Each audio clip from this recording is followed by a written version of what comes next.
everything for the lighthouse. Lord, I owe my life to Him. You see, Jesus is the lighthouse. And from the rock to sin, and shone His light of love around me. And I really see what it wasn't for the lighthouse. Everywhere was my defeat. Thank God for life. Thank Him for mercy and grace. Understanding that man shall not live by bread alone. When you see the devastating earthquakes,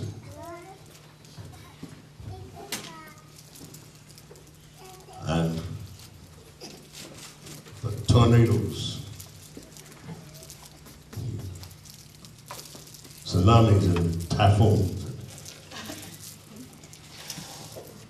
and the hurricanes. When you see all of these manifestations of nature,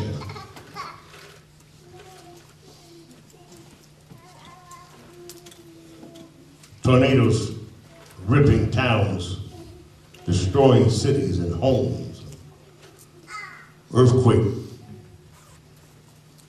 swallowing everything in its path, volcanoes erupting and completely wiping out villages.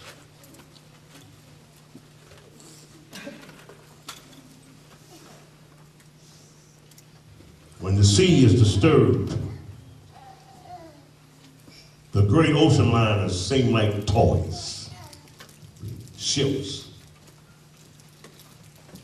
They're tossed to and fro by the wind and the storm.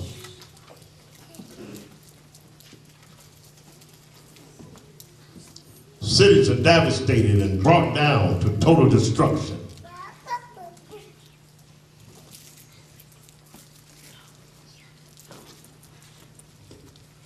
Homes are demolished. What is that trying to tell us, Bishop? Well, it's trying to tell us this, that nothing in this world will last. It can all come down. And it will all come down. This is why we should not put our faith in the things on earth.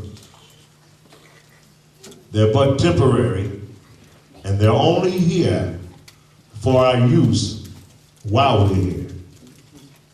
Because it is written, naked came man into this world, and naked you're going to leave. So understand, nothing materialistic is worth losing your soul over.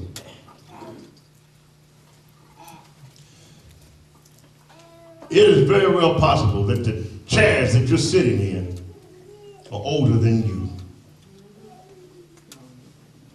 And a lot of people that have sat in those very seats have come and gone.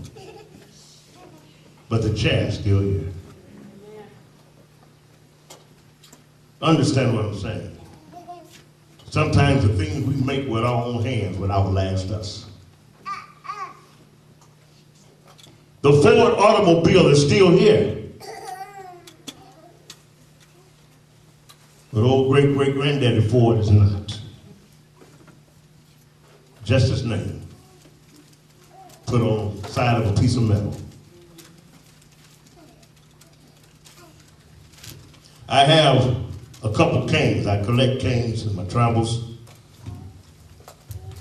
And sometimes you see me with them. It's not for style. It's symbolic of a prophet's staff. This is what I call it.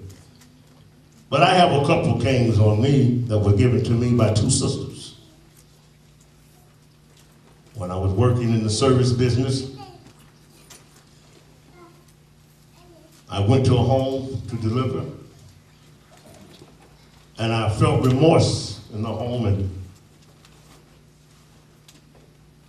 they said, listen, would you like these canes? I said, well, sure, I collect canes.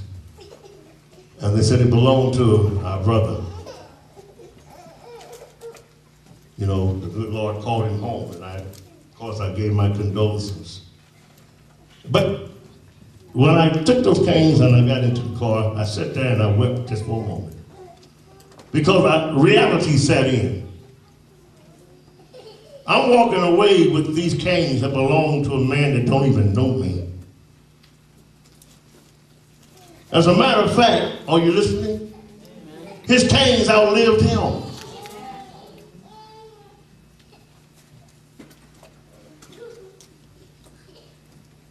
Life is very important, people. And if you don't think that it is, I want you to know something.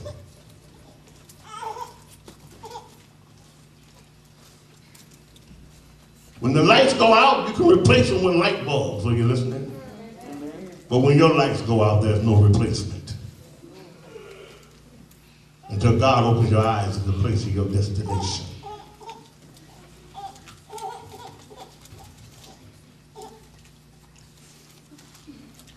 So remember this phrase. Are you listening? It's not worth it. You young people hear me? Church, do you hear me? It's not worth it. What does that mean?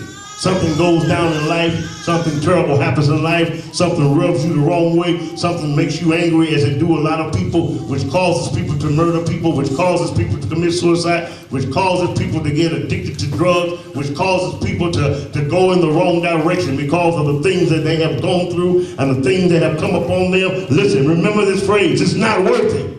Your soul is not worth it. That pain is temporary. That situation will too pass.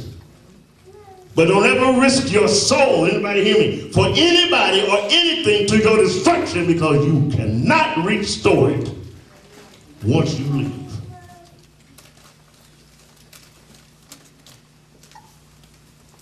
There have times when I had to let it go because it wasn't worth it. It wasn't worth going to hell over. I feel a virtue. It's not worth it. You've been hurt. Your heart's broke. You're sad. You feel all alone. And everybody's walked on you. Now you're angry. Some people rise up and they shoot and they murder and they cry. They commit suicide. They act ugly. But guess what? When it's all over with, they realize it's not worth it. They think that it is until they reach their destination.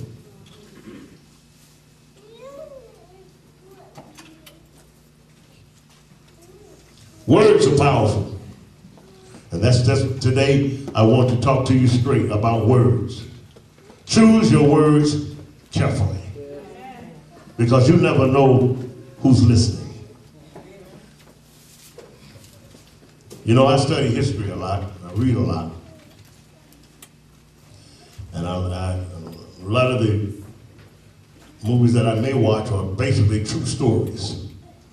And I compare them with the history to see how close they are. And I study a lot of old history, westerns. I've studied a lot of the gunfighters out of curiosity. Willard and his brothers, Bat Masterson, Buffalo Bill, John Hardy, Billy the Kid with Turntine, Doc Holliday,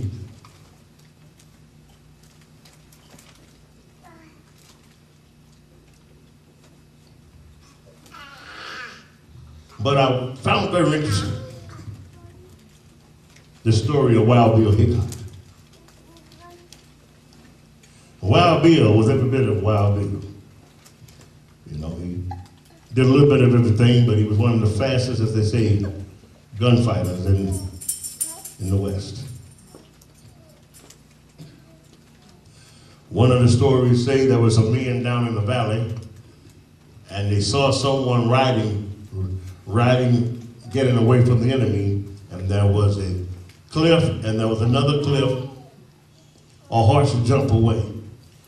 And when they looked up, they saw the man that was running. They said he jumped with his horse across the other side, and while he was in the air, the story goes that he turned around while on his horse and shot his enemy.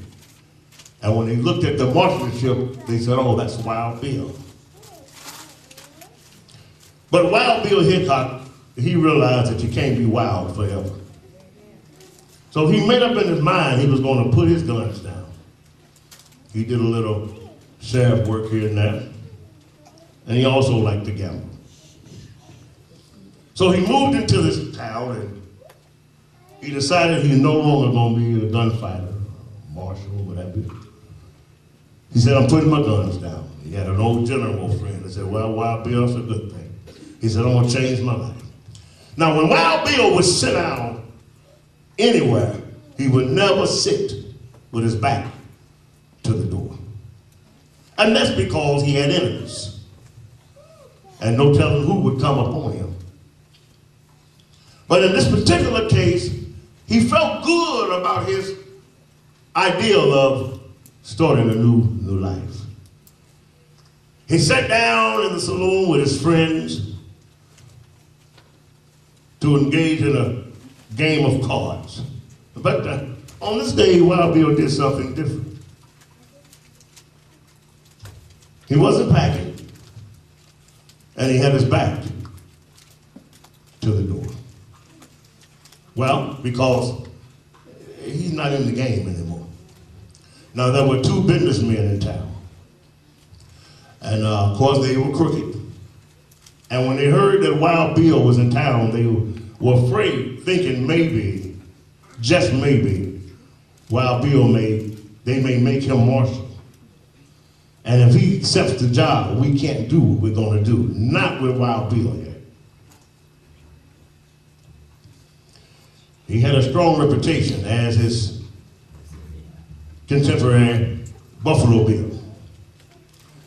One of the notorious gangsters by the name of Hardin was in a hotel room one day, and the man next door was sleeping and snoring. So John Hardin took his gun and shot through the wall and killed him. But when he heard that Buffalo Bill was the sheriff, he got up out the window and he got out of town quick. Wild Bill had the same type of reputation. And so what the brothers did, what the businessmen did, there was another man in town, a simple man, who the rumor goes that Wild Bill had shot his brother. So they came to him and they began to feed his mind. Watch who feeds your mind. And they began to tell him, listen, Wild Bill shot your brother, and he's sitting right there. You don't need to take that. You need to get vengeance. And they pumped the man up and got him drunk, according to the story that I read. And they pointed him to the saloon, and sure enough, the man fell for it. And he walked up across the dirt road. He walked in and opened the saloon door, and there he was, the great, undisputed Wild Bill Hickok. Except something was different. He had his back to the door. And the man walked up on Wild Bill and nobody noticed it. And he pulled out his revolver and he shot him. They said that Wild Bill had in his hand the winning hand. But I find out that though you may win in this world, doesn't mean you'll win in the world to come.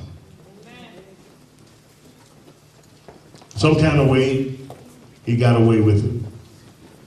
And if I don't have my stories mixed up, if I recall, he was in another town boasting of how he shot Wild Bill. And he told the truth about it, if I got my stories right. But sitting at that bar was one of Wild Bill's old friends. And he heard that conversation. And he turned the man in. And he had to pay for it. And I said that to say this. Choose your words carefully, because you never know who's listening. He had no idea that Wild Bill's friend, who was that day, was sitting there while he was to boasting and a bragging.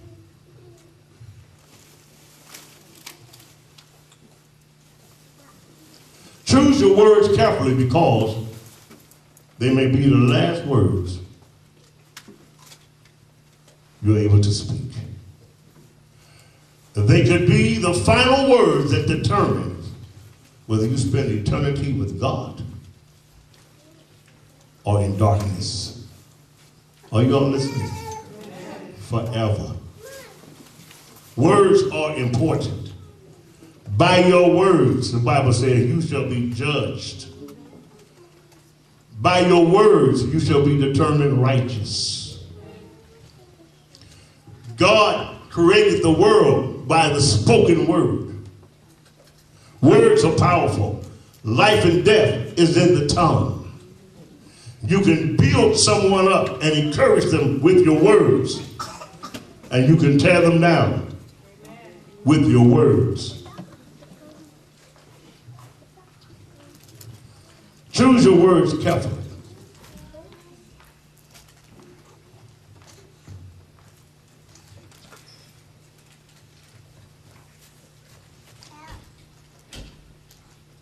The angel was beautiful, decked with gold and jewels all around. He covered the mountains of God and was in the Garden of Eden. But one day he saw the brightness of his beauty, and he said, I will exalt my throne before the throne of God. And the next thing you know, it was written. And Jesus said, I beheld Satan as lightning cast out of heaven. If he had known that those words were going to cause him to become the master adversary, I'm pretty sure he wouldn't have spoken. But sometimes we do not know the end result of our words until after we have spoken.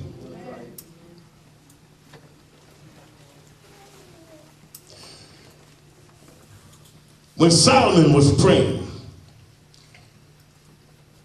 and he said, God said, what do you want? Solomon said, give me wisdom. He was around 40. He says, I'm young. I don't know my left from my right. How can I guide such a great people? Give me wisdom and knowledge. And God said, because your words were asking for wisdom and knowledge, he said, I'll give you riches and glory. Choose your words carefully, because they may be your last, or they may make all the difference